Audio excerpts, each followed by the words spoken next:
Top 10 Games of 2014 update. As you can probably tell by my voice, I don't feel too good right now. I feel pretty sick. So for the time being, I'd rather not work on my Top 10 Games of 2014 video while I feel like poop. But I don't see why I can't carry on reviewing games, so that's what I'm gonna do. I'm gonna carry on reviewing games and talking about new things that are coming out, like for example, Resident Evil HD. Let's talk about it today, right now. Let's get the show on the road. Let's go today.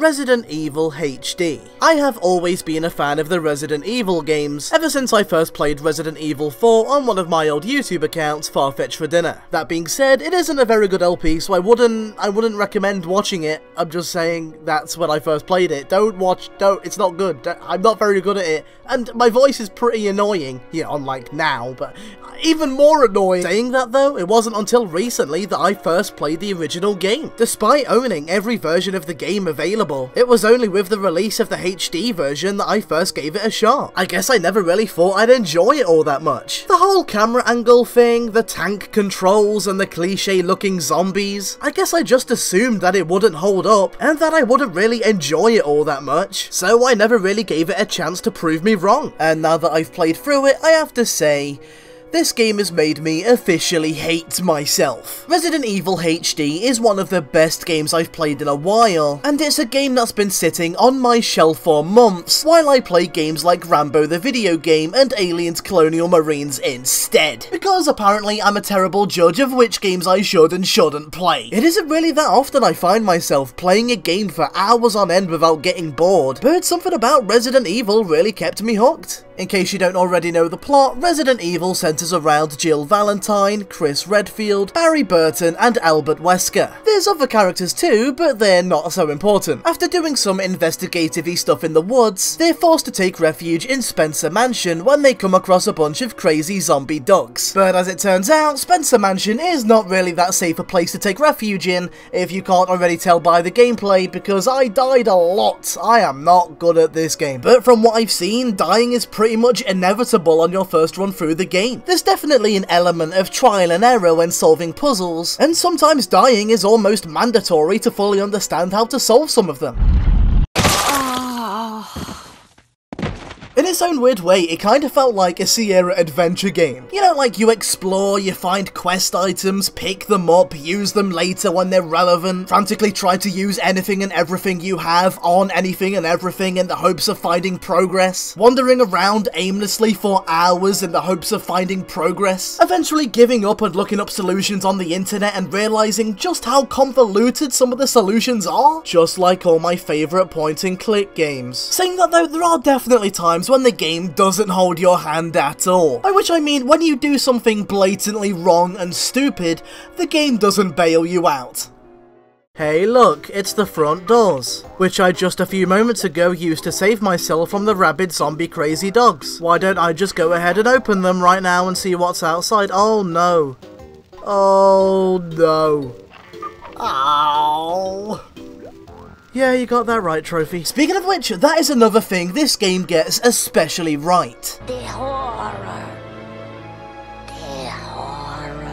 Yeah, the horror. Now, I realise that I'm totally beating a dead horse by telling you guys that Resident Evil is kinda scary to say the least, but I still feel like it needs to be said how genuinely tense and panicky this game can be. One of the main things that really interested me about this game is that it pretty much nails every kind of horror. The fast, frantic, and panicky kind of horror that you'd see in games like Dead Space, this game nails. The slow, subdued, and dignified kind of horror that you'd see in games like insert example here, this game nails. Even bloody jump scares, this game nails. Horror games don't usually nail jump scares, but this game does. And that's really cool. Everyone remembers that iconic scene of the first zombie encounter, and that really creepy way that he turns his head towards the player, and that really scary part of the game where the dog smashes through the window and everybody pooped their pants. But the scariest part of the game for me was this. Up until this part of the game, there is no reason to feel like you're in any danger in this corridor at all. As far as you're concerned, it's nothing but a safe, normal, non-terrifying, empty, zombieless corridor. That is until I saw this painting, realised I could see my reflection, realised it was actually a mirror, realised there was another person in the mirror, went to go check it out, then I got scared by that guy, and oh, that was horrible. I'm getting creeped out thinking about it. That was so horrible. And I know that sounds like such a silly and insignificant thing, but it really got to me. And it wasn't because there was a scary blur sound or a dramatic cue like there would be in most games like this if they were released today. It's because it was silent and subtle and just so good. It was so scary, but so well done and good, and I loved it. And it really showed me that this game understood that there is horror and creepiness in silence, you know? Not everything needs to be a jump scare. The fact that it was silent was scary, and I really liked how it understood that. It was really cool to me.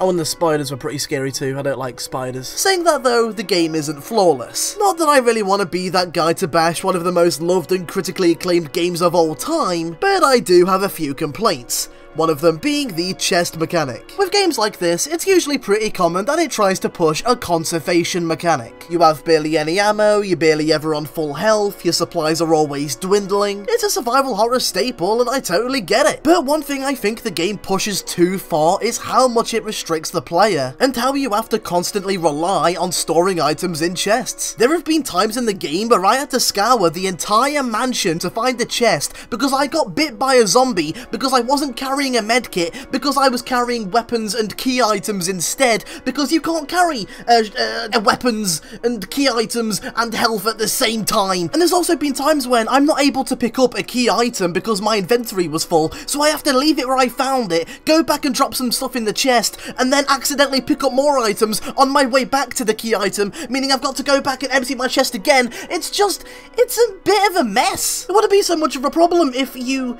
could, I don't know, like drop items, or if key items didn't weigh anything like they don't in like Fallout New Vegas. It could have been so easily avoided, especially because it's a remaster. You think they would have updated that. I get that, you know, the game as a whole is pretty like outdated and archaic now with the whole camera angles and tank controls, but at least that they could have updated. It feels like.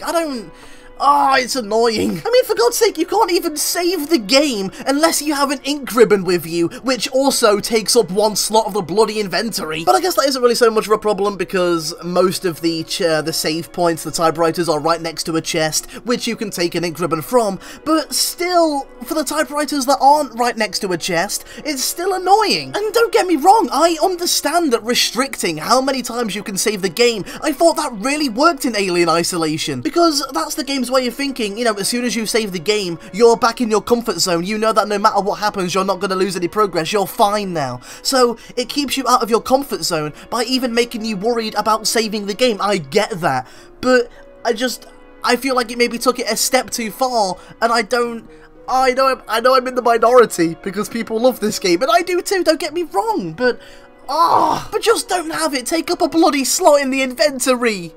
I mean, jeez, people.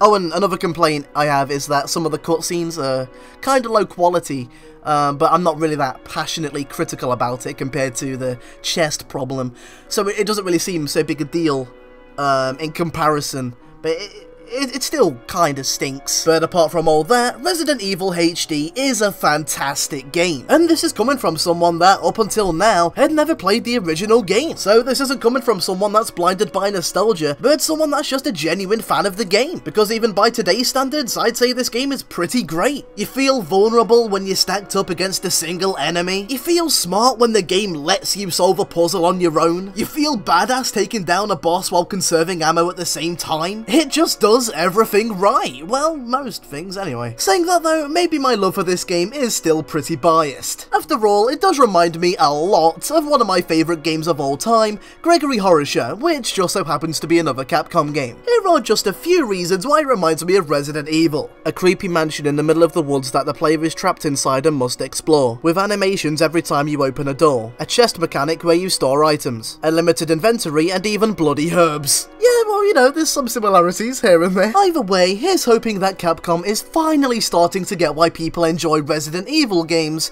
Hint hint, not for the action. And here's hoping that this is a sign of good things to come, especially with the upcoming Revelations 2 in just a few months. You're on a roll, Capcom. Don't mess this up.